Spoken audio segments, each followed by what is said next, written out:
Olá, meus irmãos de fé.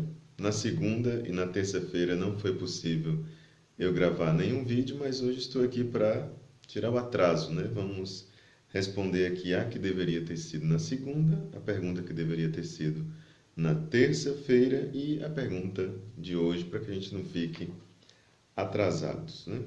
A última pergunta que nós conversamos aqui foi sobre a onipotência de Deus, e o catecismo nos diz que para Deus nada é impossível. Ele é todo poderoso e nós conversamos sobre os aspectos pelos quais Deus é todo poderoso. Agora a pergunta 41 diz o seguinte: a ciência natural torna o Criador desnecessário? Não, é a resposta do catecismo, é a resposta da igreja católica, né? Por que não? Porque a frase Deus criou o mundo não é um axioma, ou seja, não é uma afirmação rebuscada na ciência natural. Trata-se de uma afirmação teológica. Theos quer dizer Deus e logos quer dizer o sentido, também a palavra, estudo, né? Então, teológica é um sentido que se atribui a Deus. Isto é, uma asserção de caráter divino acerca do sentido e da origem das coisas.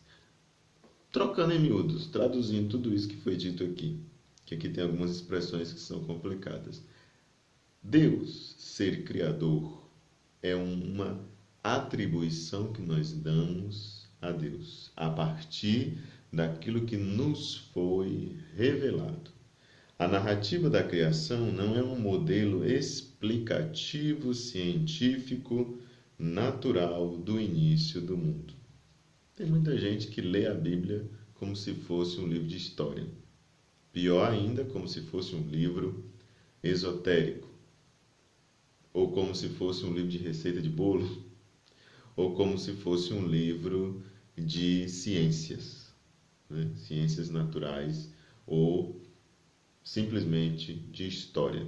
E a Bíblia não é um livro de narração, não é um livro de contando histórias, não é um modelo explicativo, científico, natural do início do mundo, principalmente a narração de Gênesis. Na Bíblia tem história? Tem. Na Bíblia tem cartas? Tem. Na Bíblia tem fundamentos científicos? Tem. Na Bíblia tem muita coisa, se você procurar, né? São muitos os livros e ali tem muita coisa. Ali na Bíblia, né? Tem poesia, tem contos, tem histórias, tem uma infinidade de estilos ali dentro da Sagrada Escritura.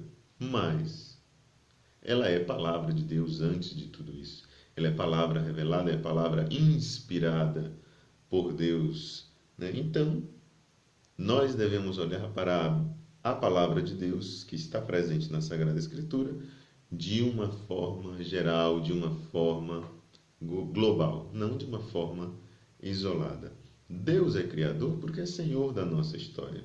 E o fato de que a ciência diz que o universo começou de X forma ou de Y forma é independente daquilo que nós acreditamos. Nós não chegamos nem a ser criacionistas, isso não existe. É sim, assim, digamos assim, objetivamente não existe criacionismo, porque a Bíblia não defende um Deus criador em contraposição ao Deus da evolução. Aliás, estou falando a grande besteira, né? Em contraposição à postura evolucionista, né? Não existe Deus na evolução, né?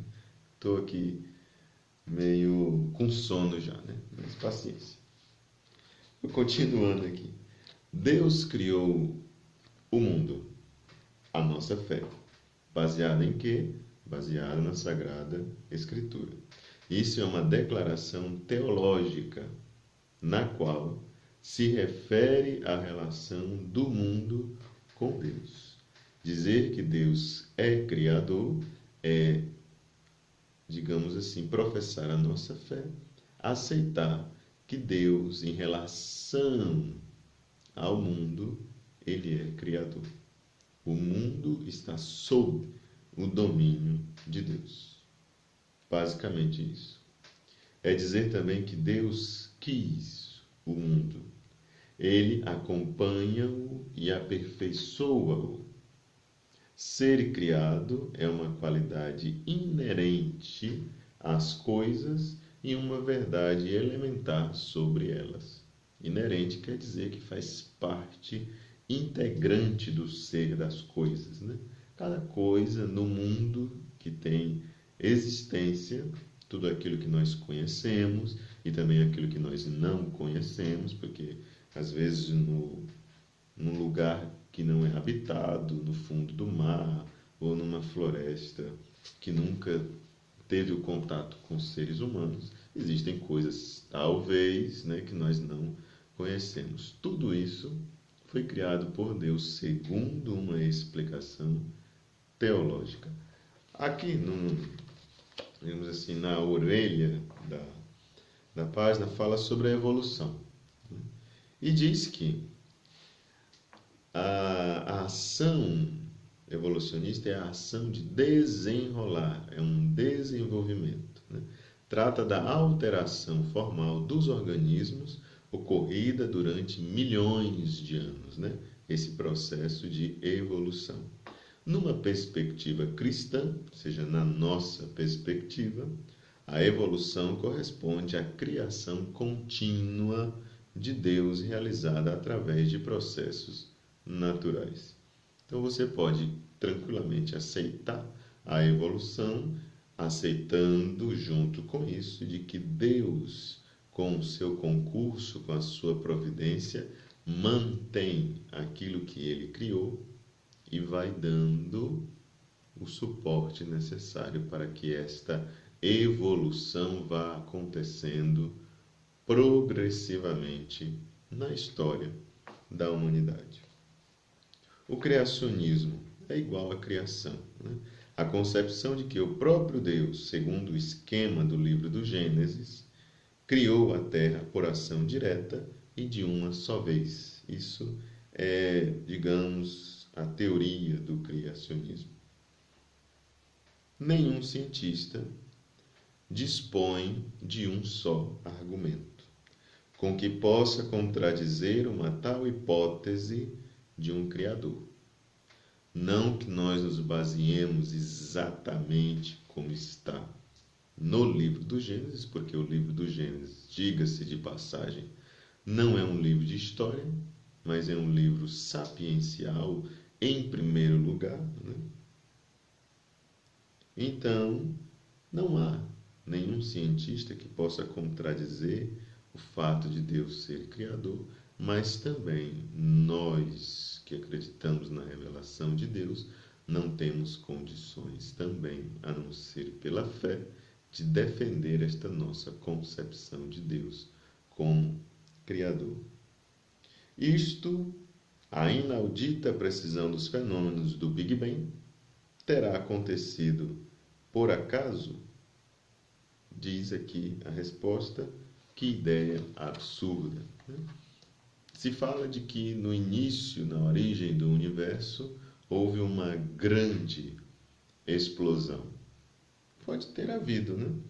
Mas, segundo os apologistas, quem riscou o fósforo para explodir aí essa grande explosão da origem do universo foi Deus, né? Mas isso também é muito fraco, né? Simplesmente dizer isso, né?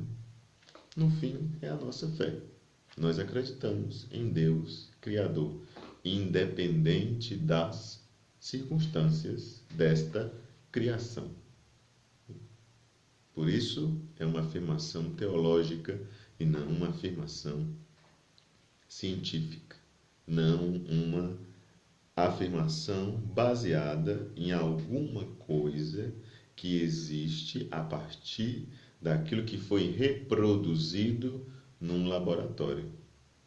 Não é baseado nisso que nós afirmamos que Deus é criador, porque senão aí sim nós estaríamos fazendo ciência, né? Se nós conseguíssemos reproduzir dentro de um laboratório de forma empírica, de forma experienciável, com elementos comprováveis, então aí sim. Mas, de outra forma, não. Nós nos baseamos na Sagrada Escritura e esta Sagrada Escritura precisa ser interpretada de forma correta, não das formas desvairadas que tem por aí. Mas o nosso vídeo já está ficando um pouco longo. Eu disse que ia responder essas outras perguntas num vídeo só, mas vou fazer diferente. Em vez de responder em um vídeo só, eu vou dividi-lo em outros vídeos. Então, mais tarde, durante o dia, você vai receber outro vídeo falando sobre a pergunta número 42. Mas isso ainda vai sair ainda hoje, para que a gente possa não ficar atrasados. Até mais.